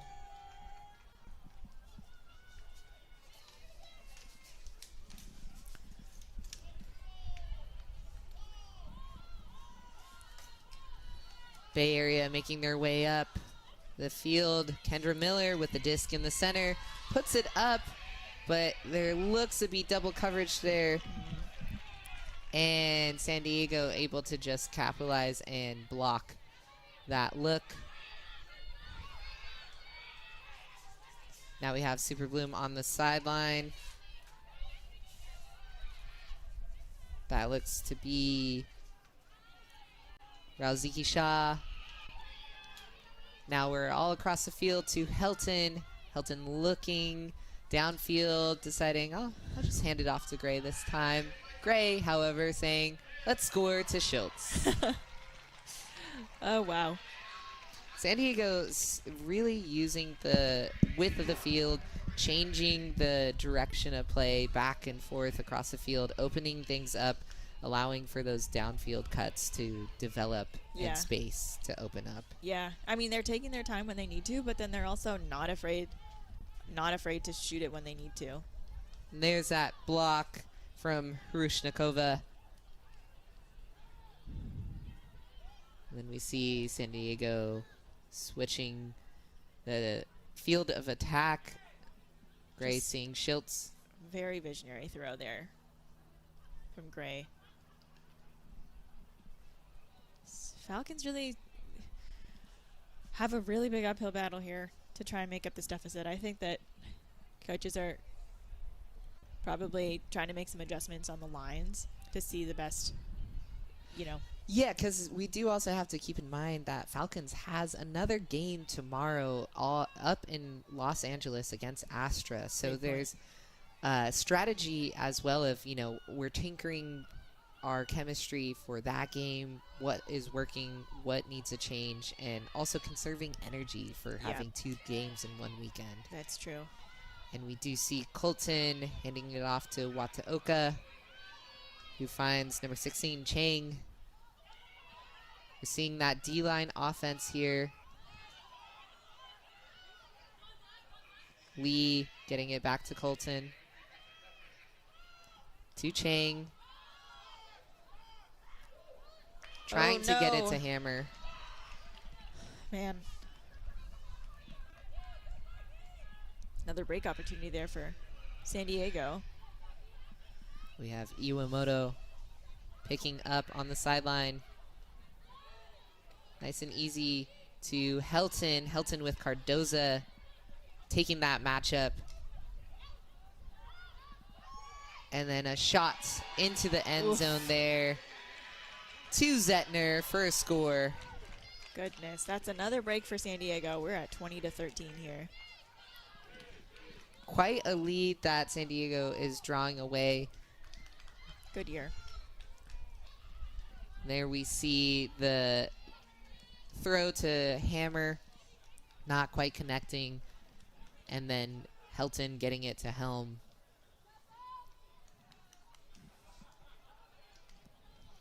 Really looking at the distribution of across players on both sides. Do you feel like that difference in distribution is lending help to Super Bloom in the lead that they've been able to gain in this game? You're saying like number of rostered players. Distribution of the disc across the players. Yes, yeah. I mean, I think that San Diego uses the width of their 7 players on the field a little bit more than Falcons have been. I think that they've adjusted and started to do that a little bit more this half, but San Diego had been doing that consistently, and I think that that really does save the legs, and that does also allow for the flow of your cutter progressions to really make an impact on yardage gain and things like that. So, yeah, that's a great point, that this distribution and how San Diego shares the disc amongst their team is very much an advantage against the Falcons. And we do see Bay Area classic O-line out on the field right now, making their way up the field. There is a call there between 42 Jacqueline Yuen and Caitlin Weaver on Super Bloom. I think the call is about contact. And Looks like also there needs another disc. Maybe a little taco happened. Maybe a little taco in the midst of the contact. Good thing Discraft, our official sponsor of the Western Ultimate League, provides so many discs that we can swap those out as needed on the go. Oh man, there's nothing better than throwing a crisp 175-gram piece of plastic with the Discraft sticker across the Frisbee field. I mean, it's the perfect Saturday for me. And it's the perfect Saturday for all the players out there on the field as we see Super Bloom picking up for a break opportunity. Walter getting it to Weaver. Back to Walter. Back to Weaver. A lot of W's. Well.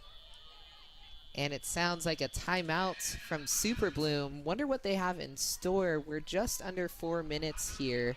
So just under a third left of this final quarter. We've talked a lot about what Super Bloom is thinking when they're calling these timeouts. What advantage do you think that Bay Area Falcons can come to in this timeout, even though it is Super Bloom who called it? What kind of defensive advantage do you think coaches are looking to bring?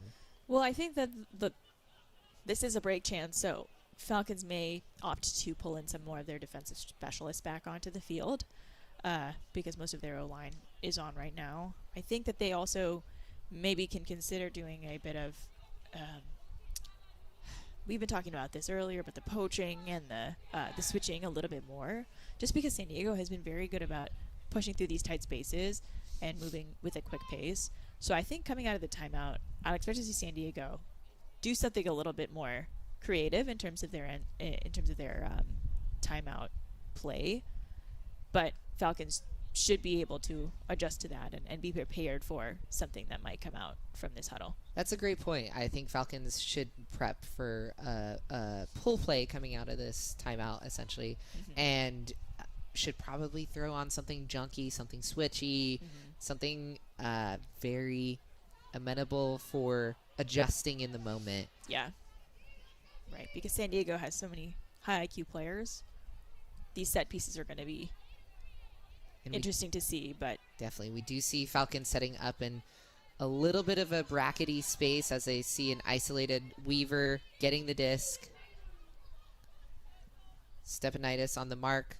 I believe there is a contact call. Disc back into play. Weaver getting it to Ellis, getting it right back, looking downfield, finding Guzman. As cuts develop downfield, they are passing it back and forth in the handler space. It's looking quite crowded there. Cardoza on the mark. Super Bloom finding a hole and then a huck there from Helton to Schiltz. Bay Area Falcons there with a hand on the disc.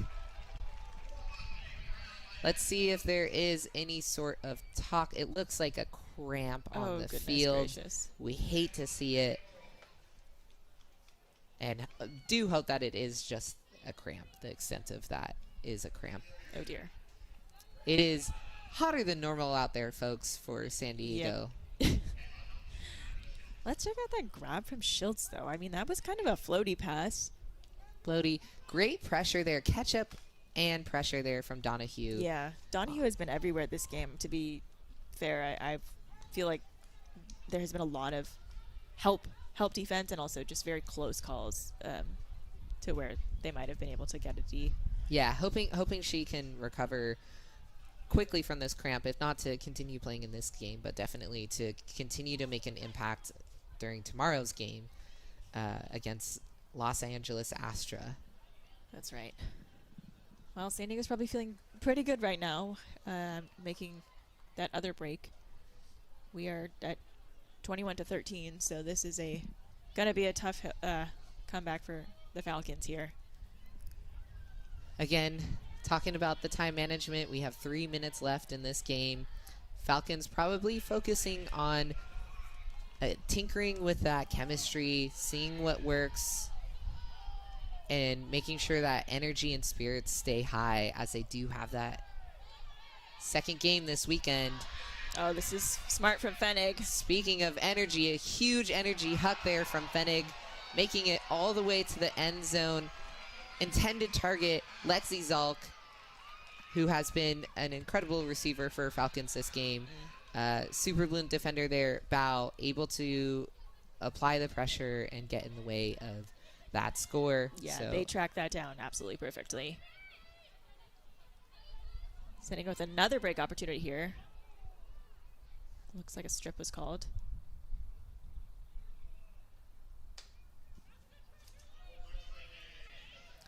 Helton finding Peden downfield. Peden seeing a streaking Bao, deciding to go with a safer option with Schiltz, but Schiltz says, I'll throw it to Bao. It's they for the look open. bookends. It's for the bookends. Wow. They had to get it. It was just fate, really. Yeah, that is true. Bao there, they had the D on Zalk in the Bay Area end zone, and then a beautiful read and score there for a San Diego Super Bloom point, bringing us to San Diego leading 22, Bay Area 13. Hey, those gloves look really good on Leslie over there. What are those? Yeah, let me take a closer look there. I think these are friction gloves, which that makes sense because friction gloves are actually the official glove of the Western Ultimate League. Rain or shine, gloves can help you shine. Absolutely. Thank you, Friction Gloves, for sponsoring the WL. And there we see that great read, great pressure from Zalk. Would expect nothing less from her in that situation. But Bao, again, they were just able to reel it in. Very fast. Yep. Both of those players. In both directions. You know, they each ran a full field there to get from one end zone to the next. And Bay Area trying to get another score on the board. Looking like we have our D-line out there. Wataoka with a loopy throw overhead, getting it to Chang, who immediately puts it up for a score. Yep. Good work there. To number 39, that is Whiffler. Whiffler been a little quiet this game, to be honest. I was kind of expecting to see a little bit more action from her. Let's take a look at this deep look. And here we see that throw getting to Chang. Chang immediately popping it up to Whippler, who had that pressure on their back from Iwamoto, but then she was able to reel it in for the score. Looks like Falcons calling a timeout, likely to just kind of send to the team and just bring them in for these last few seconds of the game. I think that they have another opportunity to showcase their skills that they have been building tomorrow, but likely are feeling a bit fatigued from this game and feeling the energy a little bit low. I do think that it would give the team a good morale boost if they were able to find some breaks or do something spectacular in these last couple points that they're able to play to really give them some hype and excitement for the game against Astra tomorrow.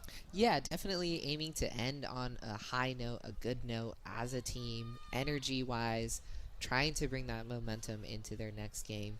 To note here, Bay Area Falcons, they do have their 2 games this weekend. San Diego Super Bloom does not. This is their only game. That's right. They have the opportunity to just really lay it all out there, and that does come into play when we're talking about strategy, energy, the decision-making from the coaches on how to best utilize their players and what needs to be conserved for future games.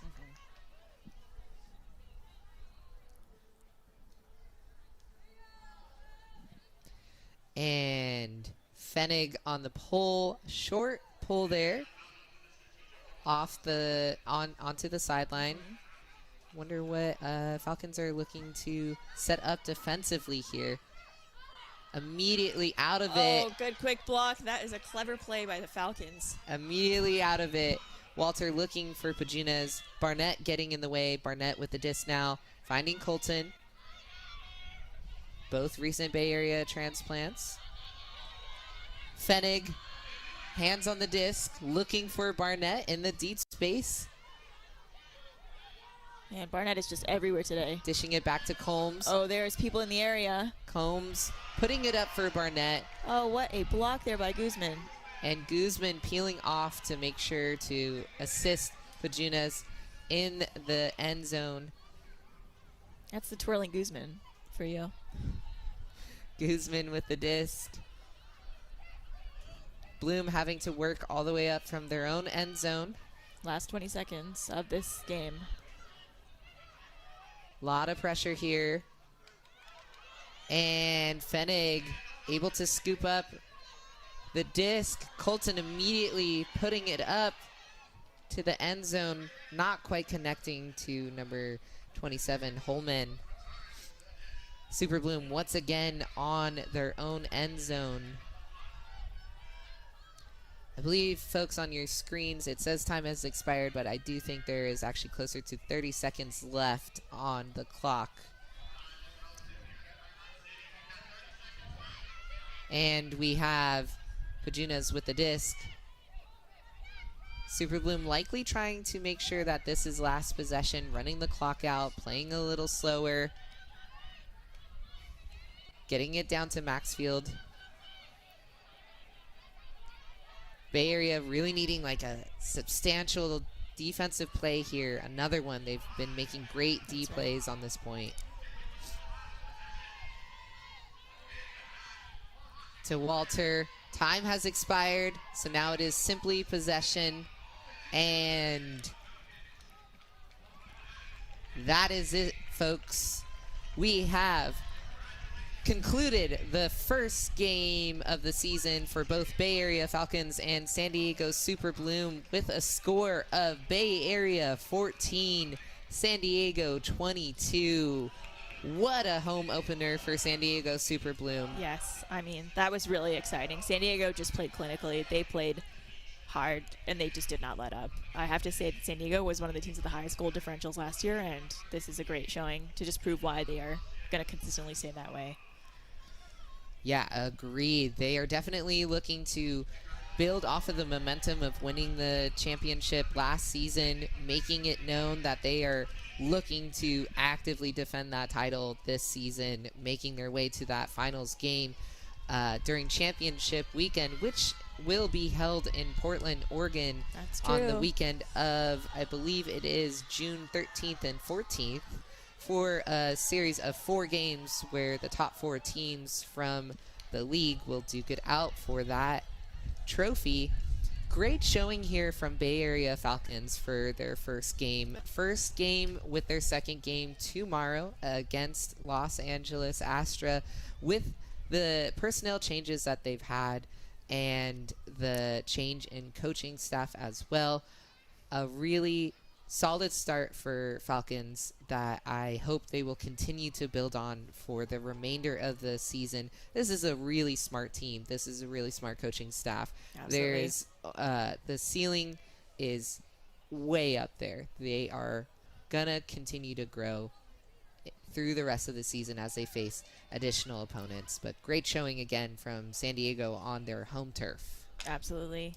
And a big thank you to the observers also, who come and to these games and really make the sport great. Yeah, great. And now let's take a look at our much highly anticipated Discraft play of the game. I'm excited for this one.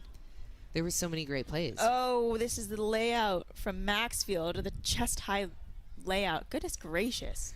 What a phenomenal highlight there for Maxfield for her first season with San Diego Super Bloom. Many more highlights to come from all of the players out there on the field. And if you enjoyed watching this game, make sure to check out all the rest of the games this weekend, including the one that Bay Area is playing against Los Angeles Astra tomorrow in LA. Exact time, someone else will know. Most likely better than me. Well, if you want some more action tonight, you could watch Utah play Arizona Sidewinders. Oh my God. At 7 p.m. Do you hear that, folks? There's even more Frisbee for us today to watch. Beautiful Saturday. And an exciting matchup as well. Another, that's actually a cross-conference matchup between Utah and Arizona. So be sure to see how those two teams stack up against each other. Also some very exciting personnel changes on both of those teams. That is for sure. Let's see how this season opener for the Western Ultimate League shakes out for all of the teams playing this weekend. And be sure to tune in next time. Thank you so much for joining us for this game.